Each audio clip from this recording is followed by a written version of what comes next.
টাঙ্গাইলের ভূয়াপুর পৌর শহরের পানি নিষ্কাশনের একমাত্র মাধ্যম শিয়ালকোল পশ্চিম ভূয়াপুর খালটি দীর্ঘ 50 বছর পর দখলমুক্ত করেছে প্রশাসন। ফলে বর্ষা মৌসুমে পৌর শহরের জলাবদ্ধতা যেমন লাঘব হবে, তেমনি শহরের প্রাকৃতিক সৌন্দর্য বৃদ্ধি পাবে। এমন উদ্যোগকে সাধুবাদ জানিয়েছেন এলাকাবাসী। জনদুর্ভোগ লাঘবে এ ব্যবস্থা নিয়েছেন বলে জানায় কর্তৃপক্ষ। টাঙ্গাইল থেকে কামাল হোসেনের পাঠানো তথ্যচিত্রে বিস্তারিত জানাচ্ছেন আব্দুর রহিম।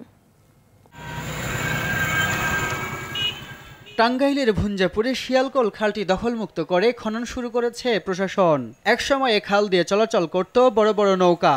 এ খালের কারণে গড়ে উঠেছিল শিয়ালকোল হাট, কিন্তু কালের বিবর্তনে বহমানে খালটি নাব্যতা হারাতে থাকে, আর সে সুযোগে পর্যায়ক্রমে বেদখল হয় খালের দুই পার। এখন খাল পুনরুদ্ধারে স্বস্তি ফিরেছে এলাকাবাসীর মনে। কিছুদিন আগেও গুদামে আমরা যখন তেল দিতে আসতাম, বৃষ্টির সময় দেখতাম যে ওভারফ্লো করতো, পানি রাস্তার মধ্যে উঠে যেত। খাল খননে আমাদের ভালো একটা পরিবেশ আকর্ষণ করতেছে, আর যদি রাস্তাটা হয় তাতে আমাদের আরো একটু সুবিধা হবো।